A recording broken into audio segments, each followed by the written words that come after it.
Welcome, everybody, to the Wombat Sports Podcast here on Spreaker.com, also WombatSports.com. I am Mark with a Q. I'm your host.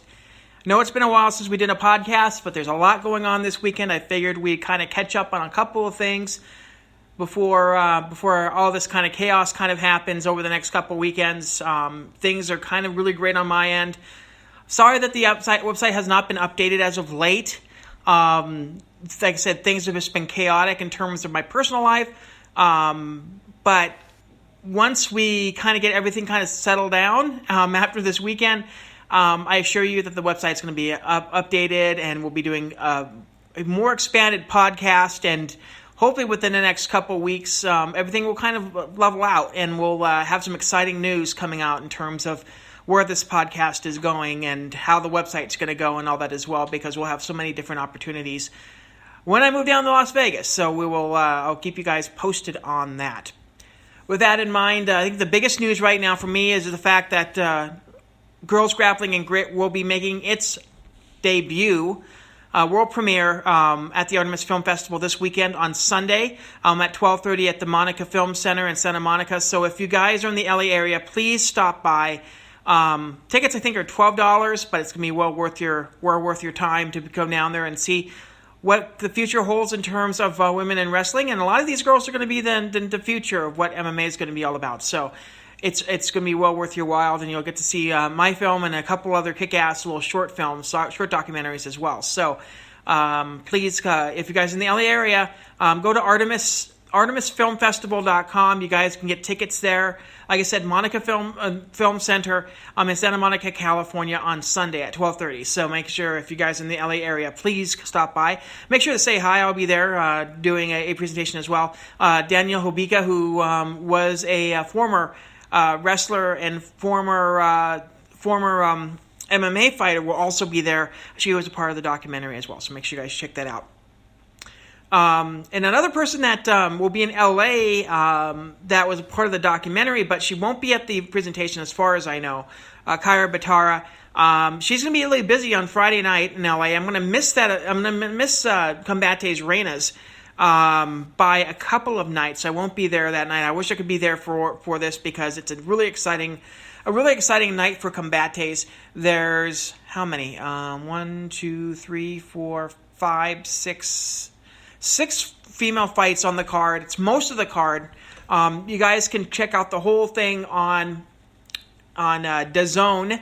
The main event fights, the 2 or 3 main event fights, I believe Granados versus Gloria Bravo, Kyra versus Francis Hernandez, and Melissa Martinez, Super Mally versus Caroline Gallardo, are all going to be on the main card, which is on DAZN and on Univision Deportes.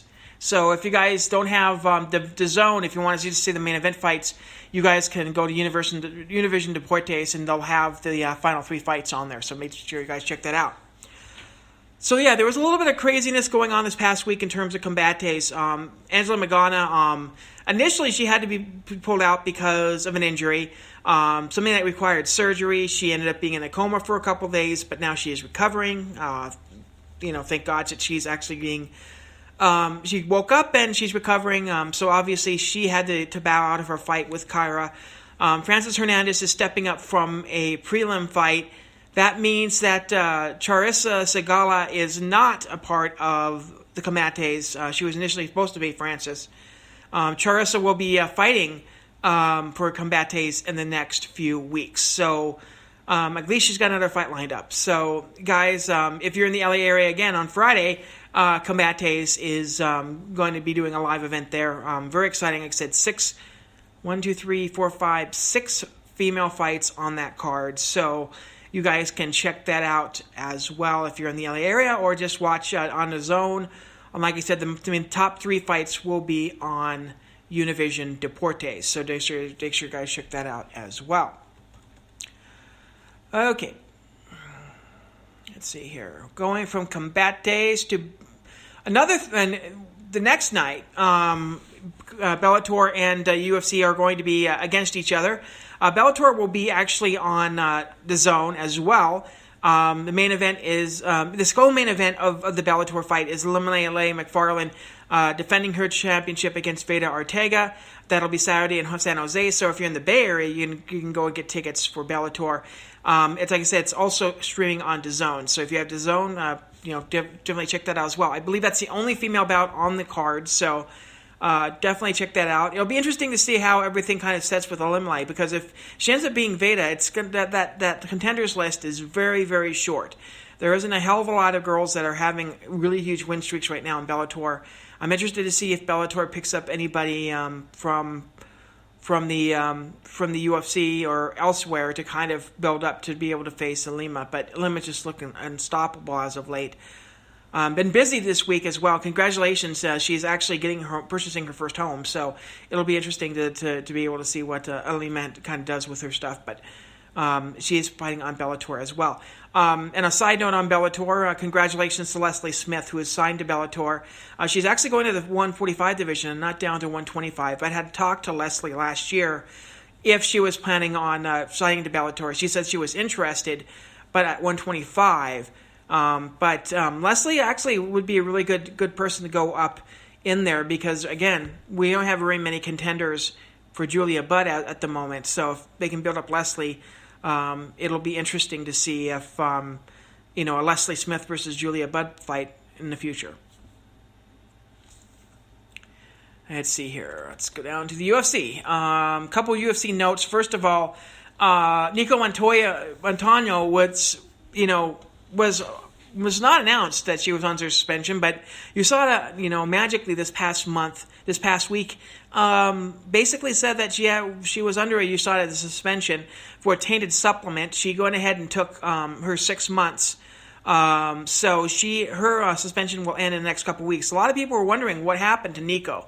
And it's interesting to say the least that Nicco, it's kind of interesting because, Nicco is one of those things where she didn't really, I don't think she's had a fight since she won the championship.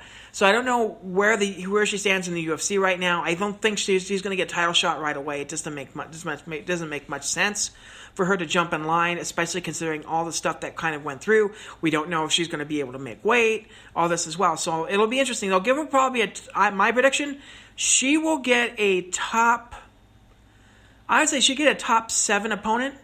In terms of her next opponent, maybe top 7, not top 8. Won't be surprised if she gets somebody like Antonia Shevchenko, who lost to Roxy this past weekend, but maybe Liz Carmouche, maybe, I don't know. We'll have to see what kind of, or Alexis Davis for that matter. We're not exactly sure where Nicco is going to kind of stand when she come back, but I assume within the next maybe 3 or 4 weeks, we're going to have an official announcement about when Nicco is going to be fighting next. And I don't suspect it's going to be a title match coming in. But on that note, congratulations to Roxanne Modafferi on the upset win this past weekend. I saw her very briefly the other week, and she looked great. It was great to be able to see her again. I'll be seeing her a lot more often when I'm in Vegas. We'll probably be a regular guest on the show once we start our Vegas version of the podcast. So definitely congratulations to Roxy. Always been a fan of hers since back in the day. So great to be able to see her win. So with that in mind, UFC is actually in Fort Lauderdale on ESPN Plus this Saturday. And it's going to be the battle of the former champions. Carla Esparza facing on Verena Jaguarova. This will be an interesting fight. Carla's been kind of, she hasn't been herself lately. She hasn't been as dominant as she has been. She's had a couple wins, couple losses. Verena's coming in, like I said, undefeated, 14-0. It'll be interesting to see how she kind of battles through and see how Carla kind of reacts to that. It'll be interesting to see if Carla goes back to her wrestling roots this time around and sees if he could kind of stuff Verena and get a kind of decision win, but we'll see what kind of goes on there as well. On the undercard of that, Angela Hill, who's actually filling in for her teammate, Jessica Penne, will be facing Jody Escobar. Jessica Penne let out because of an injury. She's had the worst luck trying to get a fight nailed down for the past couple weeks, couple times around, so... and Jessica, I think, is kind of on the chopping block. She's if one more loss, and she's probably going to be gone from the UFC. But we'll kind of see what kind of goes on there. But she's been on a losing streak as of late and needs a good win. So, but Angela Hill also needs a really good win here to kind of bolster her stock in terms of the UFC. So, and Jody's been kind of waiting in the ring. She's had a lot of problems finding opponents or opponents dropping out and all that as well. So Jody is just a veteran in the sport, and she's looking to really kind of make an impact. So, like I said, all those fights are going to be on ESPN Plus. So definitely check that out as well. It's streaming versus streaming this weekend in terms of Bellator and the UFC, so definitely check that out as well. Speaking of Verena Jakarova, she has decided to drop her strawweight championship since she is moving to UFC. So Invicta's tournament now will be for the strawweight title coming up next weekend. And the tournament brackets was just announced this week about who will be facing who. An alternate bout was also announced with Amber Brown facing Manjeet Kokar. I have an interview with Manjeet posted on wombatsports.com if you want to check that out. We go into a little bit about her background and what's been going on in terms of her move here to the United States. She has adopted Syndicate as her home, and they're really kind of bolstering her in terms of talent. So definitely check out that article on wombatsports.com, talking a little bit about Manjeet's background and, like I said, just the thing that's been going on with that as well. With that in mind, one last note. Invicta, Kanato Murata had won her fight this past weekend. It was a short notice fight. She was filling in for another fighter at Ryzen. She wins this past weekend and had announced that she will be making her official Invicta debut at their June event, which is yet to be announced when the date would be, but I'm assuming that Invicta will be announcing that coming up next week during their broadcast. So they'll be able to talk a little bit about who she'll be fighting. I think Alicia Zapatella has also announced that she's going to be on that card as well. So we'll see kind of where that goes and what's going on. I think it'll probably be a regular card. It won't be another tournament. But we'll have more information as that comes by in the next couple weeks. Like I said, I apologize for the website not being updated as much. Like I said, some things are going on personally, and especially with this move down to Las Vegas. Things are kind of crazy in my personal life. But like I said, once this weekend settles and hopefully things kind of straightened out, we'll have the website updated. We'll have all the results updated and have some of the upcoming fights updated. I'll have more articles on a regular basis. And like I said, if you're in the LA area on Sunday and don't have anything better to do, head out to Santa Monica Film Center on Sunday at 12:30 p.m. The premiere of Girls, Grappling, and Grit is going to happen over at the Artemis Film Festival. Like I said, this is about the future of what the sport has to offer. I also want to mention that my documentary Young Roy with Sylvie Van Douglas Itui is currently on Vimeo right now. So if you look up Young Roy on there, you'll be able to watch the whole thing. It's a really great documentary. Sylvie talks, and it's about Sylvie's journey all the way through. All the way through her first 100 fights in Thailand. She's reaching around 200 right now. So she's going to go past that at some point. So you can see what's been going on with her and, kind of her story in terms of how she's changed as a fighter, starting for her first fights in Thailand to her 100th. So you guys can check that out. That's Nung Roy. That's Neung ROY. It stands for 100 in Thai. You guys can check that out on Vimeo. That's Neungroy.